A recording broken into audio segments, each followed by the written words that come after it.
Olá pessoal, sejam bem-vindos a mais uma aula.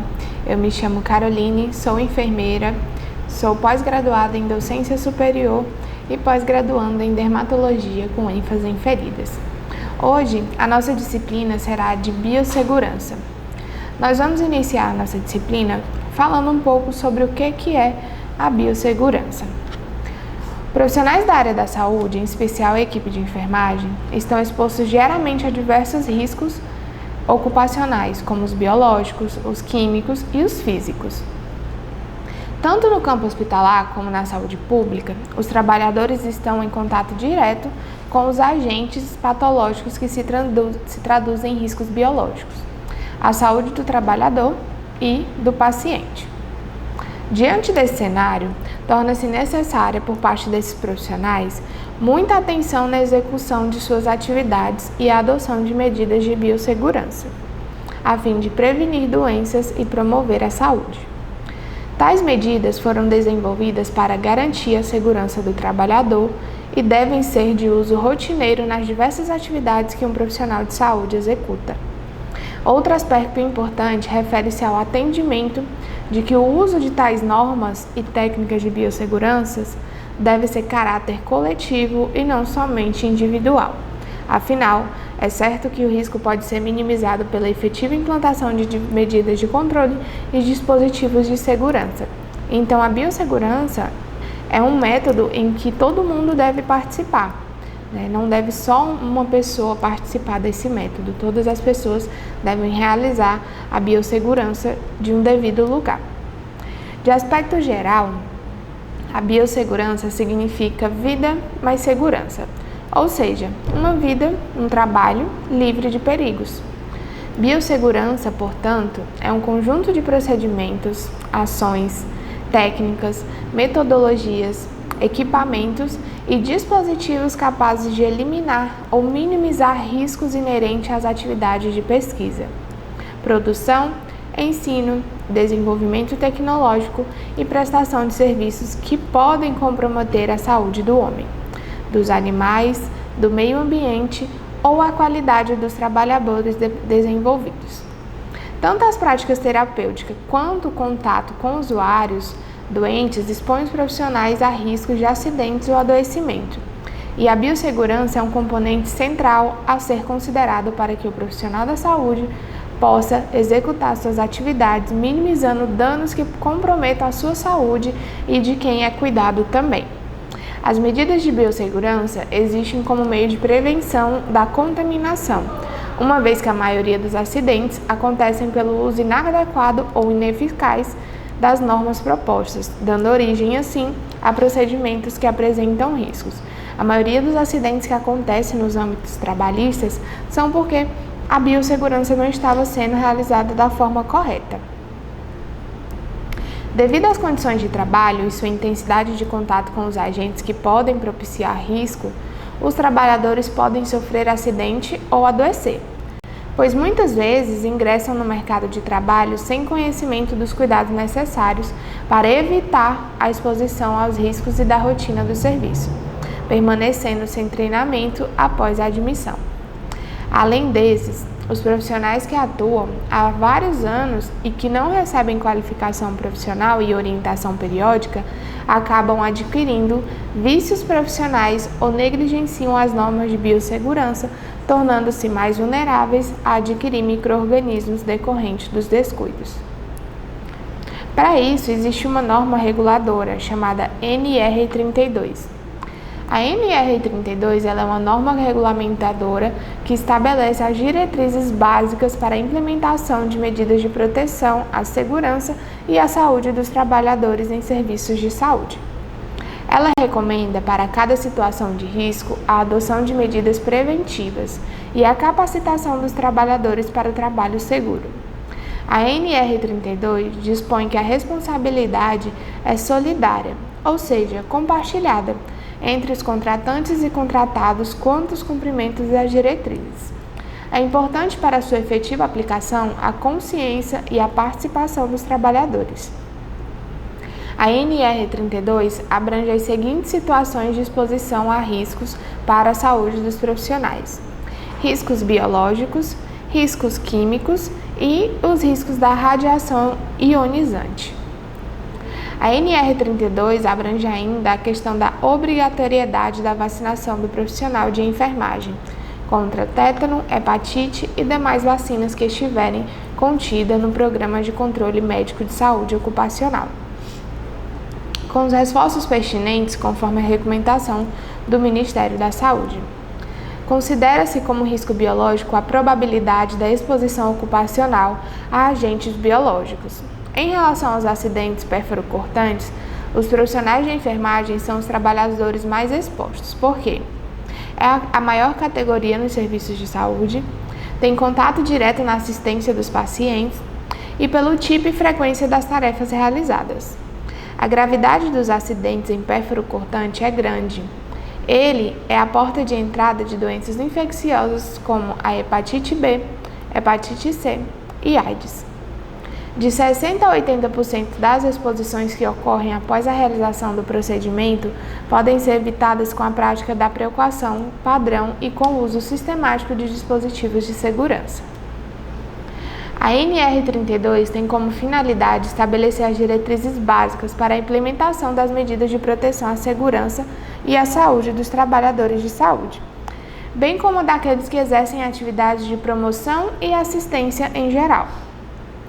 A NR32 aplica-se nos ambulatórios médicos, odontológicos, clínicas, laboratórios, clínicas de análise, hospitais e etc., não sendo aplicável a serviços de saúde animal. Sobre o campo de aplicação, sugere uma consulta ao Guia Técnico de Riscos Biológicos da NR32. A norma aperfeiçoou o Programa de Prevenção a Riscos Ambientais, previsto na norma regulamentadora NR9, e o Programa de Controle Médico de Saúde Ocupacional, previsto na norma regulamentadora NR7. Devido à importância e à peculiaridade das exposições dos riscos biológicos, químicos e radiações ionizantes nos serviços de saúde.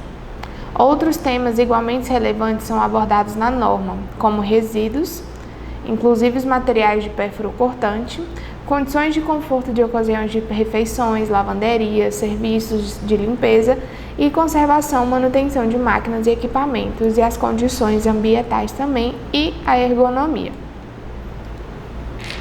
Contenções.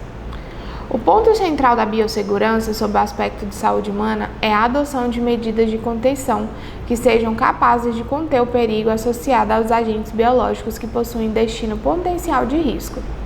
O objetivo da contenção é prevenir, reduzir e eliminar a exposição de profissionais e usuários do sistema de saúde, da população em geral e do ambiente aos agentes potencialmente perigosos. Assim, por contenção, entende-se as medidas de biossegurança adotadas que incluem barreiras físicas e biológicas, necessárias para evitar o contato ou a disseminação de agentes biológicos ativos potencialmente perigosos. Existem dois tipos de contenção, a contenção física e a contenção biológica, que é primária e secundária. A contenção física envolve a estrutura física, equipamentos de proteção individuais e coletivos, e construindo a Política Nacional de Segurança e a bioproteção, procedimentos para prevenir o contato e disseminação de agentes de risco. A contenção biológica inclui a imunização e a seleção de agentes biológicos e hospedeiros que minimizem o risco em caso de exposição aos mesmos. A contenção primária refere-se à proteção dos profissionais e dos usuários contra a exposição dos agentes de risco geralmente alcançados pelo uso adequado de equipamentos de proteção individual, além de incluir a imunização com fator de proteção. A contenção secundária consiste na proteção do ambiente contra a exposição ao agente de risco.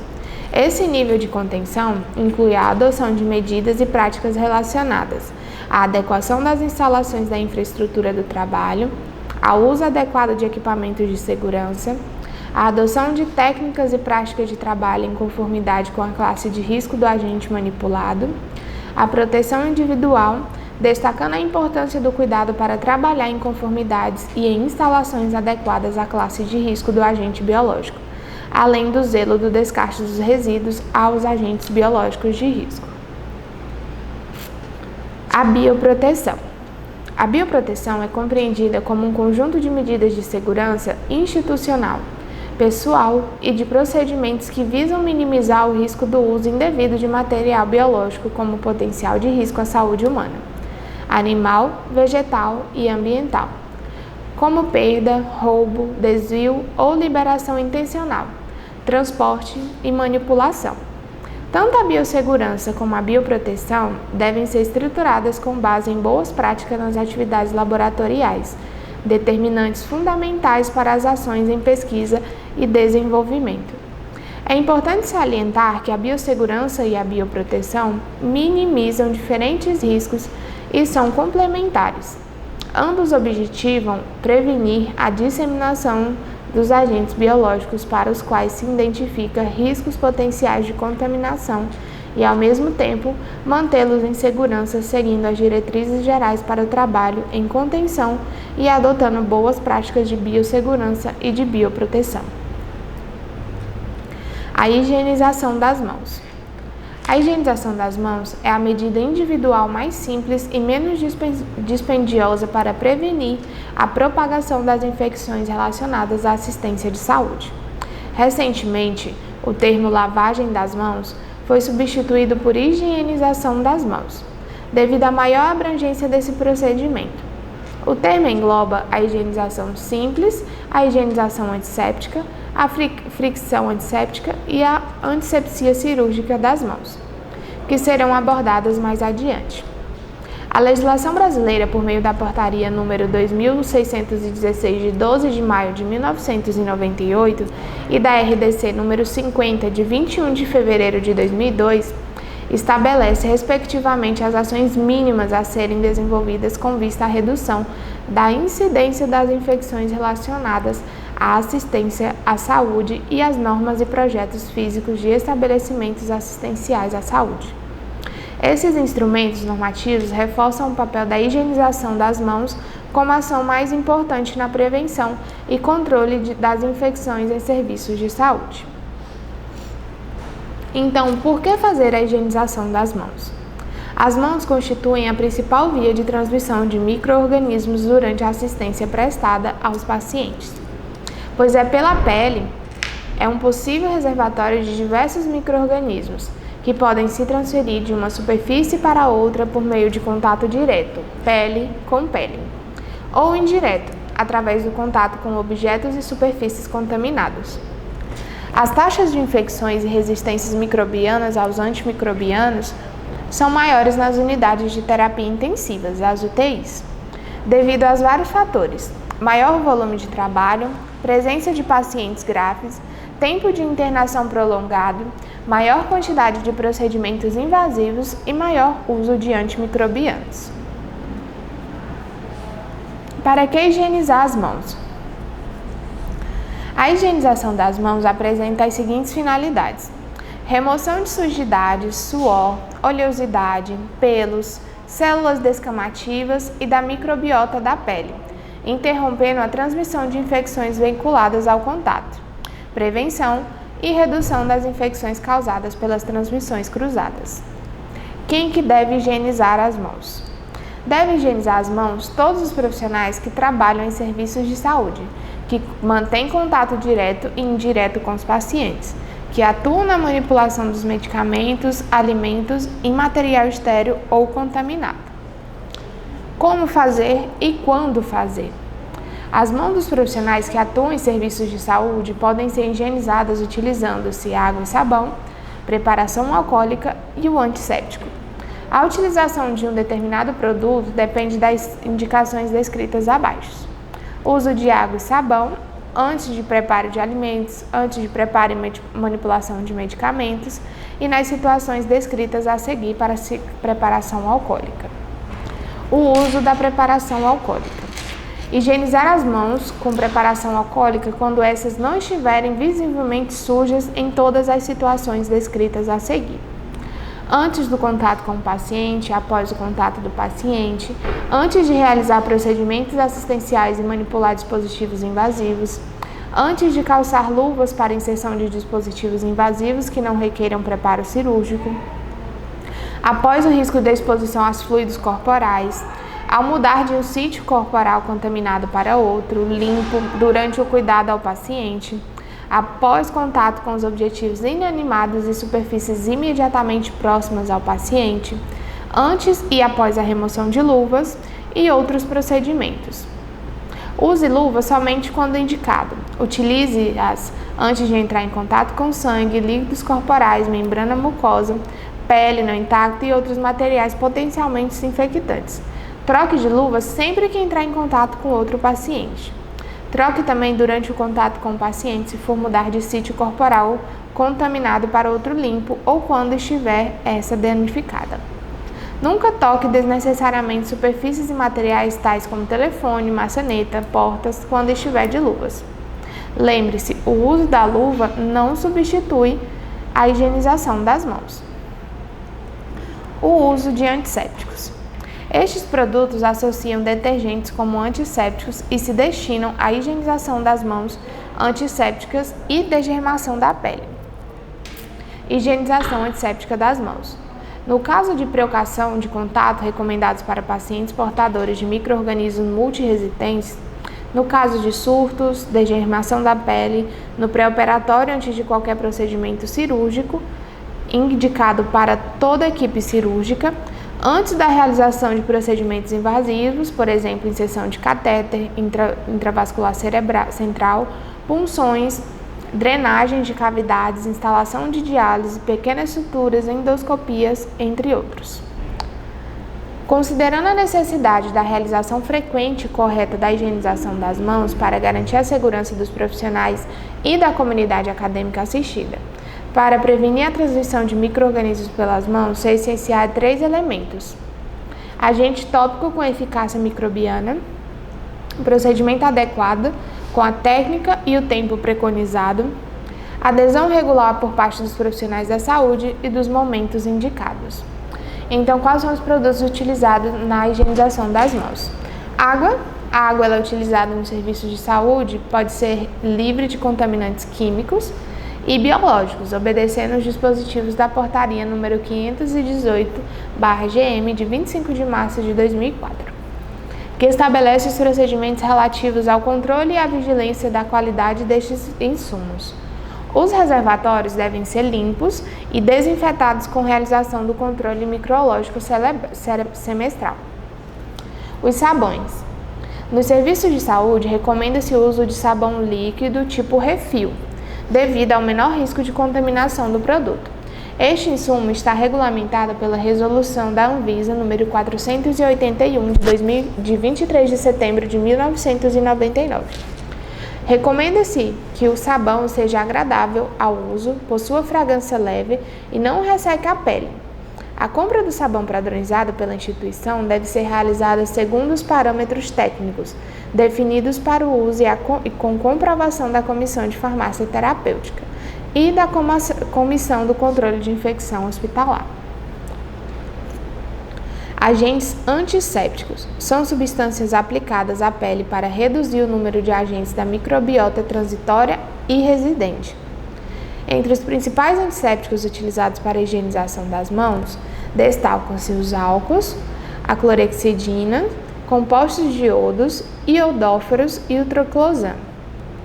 Papel toalha. O porta-papel toalha deve ser fabricado preferencialmente com material que não favoreça a oxidação, sendo também de fácil limpeza. A instalação deve ser de tal forma que ele não receba respingos de água e sabão. É necessário o estabelecimento de rotinas de limpeza e de reposição do papel. Os lavatórios. Sempre que houver paciente acamado ou não, examinado, manipulado, tocado, medicado ou tratado, é obrigatória a provisão do recurso para a higienização das mãos, por meio de lavatórios ou pias, para uso de equipes da assistência. Nos locais de manuseio de insumos, amostras, medicamentos, alimentos, também é obrigatória a instalação de lavatórios ou pias. Os lavatórios ou pias devem possuir torneiras ou comandos que dispensem o contato das mãos quando há o fechamento da água. Deve ainda existir provisão de sabão líquido, além de recursos para a secagem das mãos. No lavabo cirúrgico, o acionamento e o fechamento deve ocorrer com cotovelo, pé, joelho ou célula fotoelétrica. Para os ambientes que executem procedimentos invasivos, cuidados a pacientes críticos ou que a equipe da assistência tenha contato direto com feridas, deve existir, além do sabão citado, provisão de antisséptico junto às torneiras de higienização das mãos. Os dispensadores de sabão e antissépticos. Para evitar a contaminação do sabão líquido e do produto antisséptico, tem-se as seguintes recomendações. Os dispensadores devem possuir dispositivos que facilitem seu esvaziamento e o preenchimento. No caso dos recipientes de sabão líquido e antisséptico ou atimotolias não serem descartáveis, deve proceder à limpeza destes com água e sabão. Não utilizar o sabão restante no recipiente. E secagem, seguida de desinfecção com álcool etílico a 70%, no mínimo uma vez por semana ou a critério do CCIH. Não se deve complementar o conteúdo do recipiente antes do término do produto, devido ao risco de contaminação. Para os produtos não utilizados em recipientes descartáveis, deve-se manter os registros dos responsáveis pela execução das atividades e a data da manipulação, envase e de validade da solução fracionada. A validade do sabão, quando mantida em embalagem original, é definida pelo fabricante e deve constar no rótulo. A avaliação do produto fora da embalagem do fabricante ou fracionado deve ser validada para ser estabelecida, ou seja, pode ser menor que aquela definida pelo fabricante, pois o produto já foi manipulado.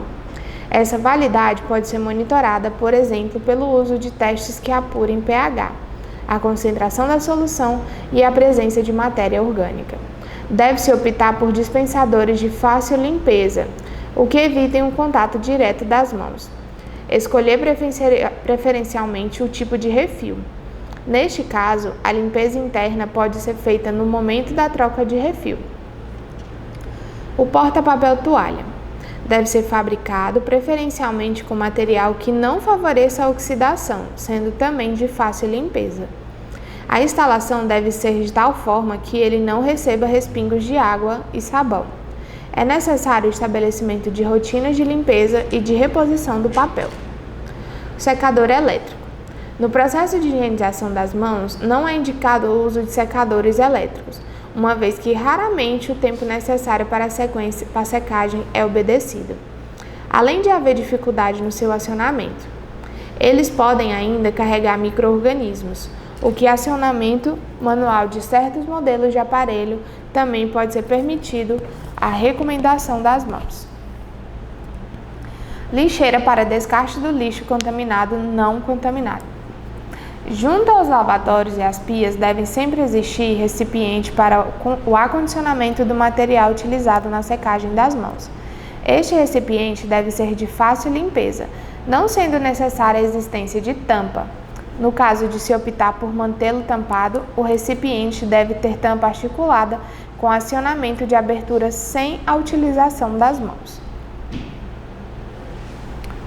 A higienização das mãos devem ser higienizadas em momentos essenciais e necessários de acordo com o fluxo dos cuidados assistenciais para a prevenção de írias, causada por transmissão cruzada pelas mãos, seguindo os 5 momentos preconizados para a higienização das mãos. 1. Antes de tocar o paciente. 2. Antes de realizar qualquer procedimento limpo antisséptico. Antes de manusear, por exemplo, antes de manusear um dispositivo invasivo, independente do uso ou não de luvas, ao se mover de um sítio anatômico contaminado para outro durante o atendimento do mesmo paciente. 3. Após o risco de exposição a fluidos corporais e excreções, como por exemplo após o contato com fluidos corporais excretas, membranas, mucosas, pele não íntegra ou curativo. Ao se mover de um sítio anatômico contaminado para o outro, após remover as luvas esterilizadas ou não, após tocar ao paciente, depois do contato com o paciente e após remover luvas esterilizadas ou não, após tocar superfícies próximas ao paciente, após tocar superfícies próximas ou objetos também, incluindo equipamentos para a saúde, nas proximidades do paciente, e após remover as luvas esterilizadas ou não. A pele é um reservatório natural de diversos micro-organismos que podem ser transferidos de uma superfície para outra, por meio de contato, pele com pele, ou indireto através de contato com objetos de superfície contaminados. Baseando nisso, as mãos constituem a principal via de transmissão de micro-organismos durante a assistência prestada aos pacientes. A prática de higiene das mãos é simples, embora seja considerada repetitiva e maçante. Os profissionais da saúde raramente associam as infecções adquiridas pelos pacientes nos hospitais à inadequada higienização das mãos da equipe. Assim, a higienização das mãos é a medida individual mais simples e menos dispensosa para prevenir a propagação das zírias. O termo lavagem das mãos foi substituído por higienização das mãos devido à maior abrangência desse procedimento. O protocolo deverá ser aplicado em todos os serviços de saúde da atenção primária, atenção secundária, atenção domiciliar, atenção hospitalar e pré-hospitalar por toda a equipe multidisciplinar e todos os outros trabalhadores das unidades para a prevenção das zírias. A técnica de higienização das mãos. As técnicas de higienização das mãos podem variar dependendo do objetivo no qual se destinam. Podem ser divididas em higienização simples, higienização antisséptica, fricção de antisséptico e antisepsia cirúrgica ou preparos cirúrgicos das mãos. A higienização simples remove os micro-organismos que colonizam as camadas superficiais da pele, assim como o suor, a oleosidade e as células mortas, retirando a sujidade, a permanência e a proliferação de micro-organismos. Duração do procedimento de 40 a 60 segundos.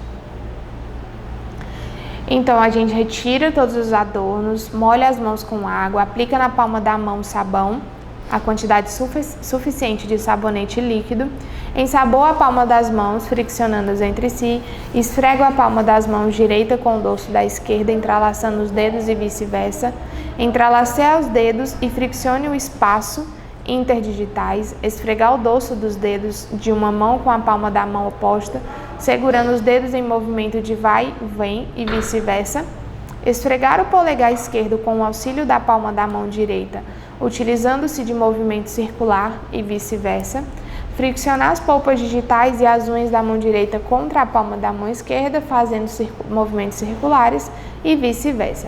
Enxaguar bem as mãos, secar com papel toalha descartável. No caso de torneiras de fechamento manual, para fechar, sempre utilize o papel toalha.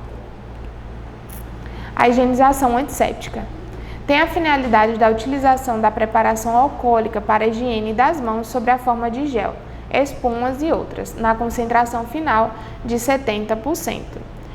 Então, a gente faz toda a retirada dos adornos, aplica a quantidade suficiente nas mãos e faz o mesmo procedimento da lavagem das mãos.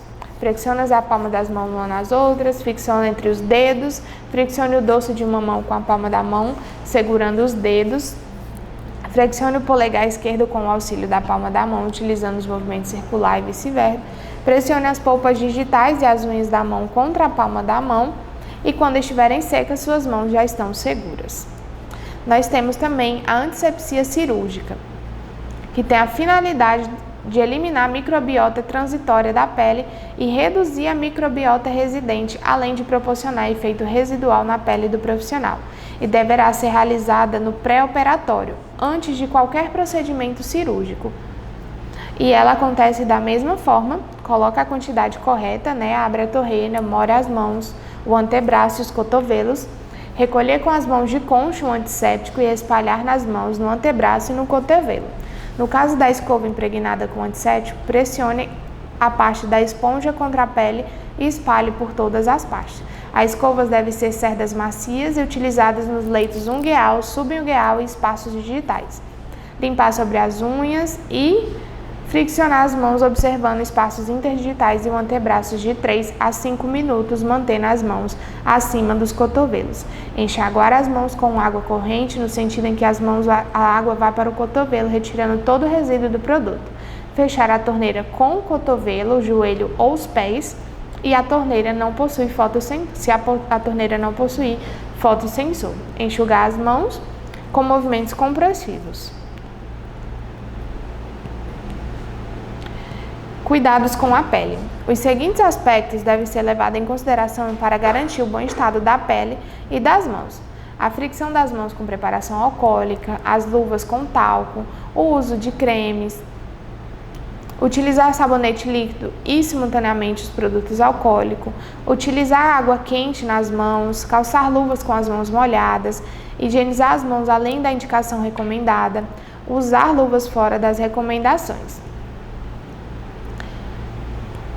E algumas condutas preventivas: que não se use unhas postiças, evite o uso de esmalte nas unhas, não utilizar anéis, relógios, pulseiras. Os lavatórios de pias devem ser sempre livres dos objetos que possam dificultar o ato de lavagem das mãos. O papel toalha deve estar localizado de tal forma que ele não receba respingos de água. E é isso, pessoal. Muito obrigada e até a próxima aula.